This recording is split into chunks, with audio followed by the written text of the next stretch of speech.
সংস্কারের কথা বলে আপনারা লুকোচুরি খেলছেন জনগণের সাথে। তো কেন আপনার নির্বাচন দেরি হবে? অনেকে বলেন গণপরিষদ আগে দিতে হবে। কেন ভাই, বাংলাদেশ কি বিচ্ছিন্ন হয়ে গেছিল যে গণপরিষদ দিতে হবে? গণপরিষদ তখনই দেয় যখন একটি দেশ যখন স্বাধীন হয়, স্বাধীন হওয়ার পর যে দেশে কোনো আইন থাকে না, সংবিধান থাকে না, সরকার থাকে না, তখন সেখানে একটি গণপরিষদ করে সংবিধান রচনা করা হয়, সরকার গঠন তারা করবেন, সেগুলো করা হয় গণপরিষদ দ্বারা। আমাদের এই দেশ এই ভূখণ্ড তো পেয়েছি 1971 সালে 16 ডিসেম্বর 9 মাস যুদ্ধ করে। তাহলে গণপরিষদের কথা কারো বলা হচ্ছে, কারা বলতে চাচ্ছে? আলিম এখানে একটা বক্তব্য রেখেছেন কোন একটি রাজনৈতিক দলকে নিয়ে, তাদের 71 সালের ভূমিকা নিয়ে প্রশ্ন আছে। তাদের রাজনৈতিক দল 71 সালে অপরাধ করেছেন বলে মনে করে এখন 71-এর স্মৃতি ভুলিয়ে দিতে চান আপনারা?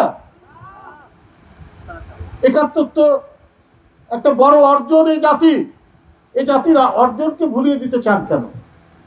যে দ্বিতীয় স্বাধীনতার কথা বলেন, গণপরিষদের কথা বলেন, এগুলো যারা 71-এ যাদের ভূমিকা অত্যন্ত বিতর্কিত ছিল এবং যাদের রাজনৈতিক দল 71 সালে বিতর্কিত ভূমিকা, অপরাধমূলক ভূমিকা পালন করেছে, তারা না হয় তাদের সেই স্মৃতিকে ভুলিয়ে দেওয়ার জন্য এখন এই কথা বলছে।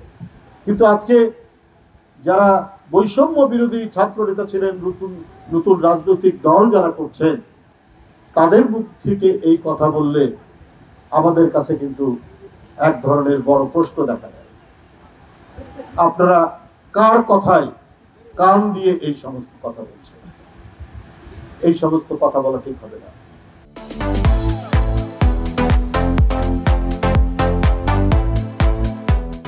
সংস্কারের কথা বলে আপনারা লুকোচুরি খেলছেন জনগণের সাথে।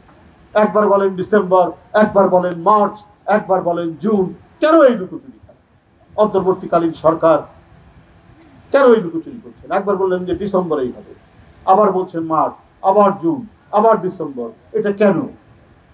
সংস্কার তো চলমান প্রক্রিয়া। সংস্কার তো করবে এর আইনি প্রক্রিয়া, এটা করবে জনগণের দ্বারা নির্বাচিত যে সংসদ, এবং যারা সরকারে আসবে তারা সংস্কারকে আইনীকরণ করবে। আপনারা সংস্কারের একটা প্রস্তাব দিতে পারেন। এদিকে 5ই আগস্ট থেকে 5 মাস, আর এদিকে যদি ডিসেম্বরও আমরা ধরি, তাহলে 1 বছর 5 মাসের মধ্যে কি কি সুপারিশ করা যায়, তো সেটা কি করা যায় না? সেটা তো নিশ্চয়ই করা যায়। যাদেরকে র্যাব গুলি করেছে, যাদেরকে পুলিশ গুলি করেছে, যাদেরকে হেলিকপ্টার থেকে গুলি করা হয়েছে, যে রক্তাক্ত জনস্রোত তৈরি করা হয়েছিল, রক্তস্রোত যেটা বইয়ে দিয়েছিল শেখ হাসিনা, তাদের বিচার করতে এত সময় লাগবে কেন? আর ওই বিচারের নাম করে জনগণের অধিকার কেন কেড়ে নিচ্ছেন? জনগণ কেন তার নির্বাচিত মনোনীত তাদের ব্যক্তি প্রতিনিধি কেন নির্বাচিত করতে পারবে না? নানা কথা বলছেন যে আন্দোলন কি হয়েছে, কি বলে যে নির্বাচনের জন্য অবশ্যই গণতন্ত্র কেড়ে নিয়েছিল শেখ হাসিনা, ভোটারদেরকে ভোট কেন্দ্রে যেতে দেয়নি, ভোট কেন্দ্রে গরু, বাছুর, কুকুর ঘুরে বেরিয়েছে। এই কারণে এই হারানো অধিকার ফিরে পাওয়ার জন্যই তো আন্দোলন সংগ্রাম, এবং এটা তো গণতন্ত্রের অপরিহার্য অংশ। তো কেন আপনার নির্বাচন দেরি হবে? কেন নির্বাচনকে নিয়ে আপনারা গড়িবসি করবেন? এটা তো করা ঠিক হবে না। আজকে অন্তর্বর্তীকালীন সরকারের যত দায়িত্ব, সেই দায়িত্ব পালন না করে আপনারা শুধু এদিকে মনোযোগ দিচ্ছেন এত কিছু, আর নিজেদের কাজ সেটা তো করছেন না।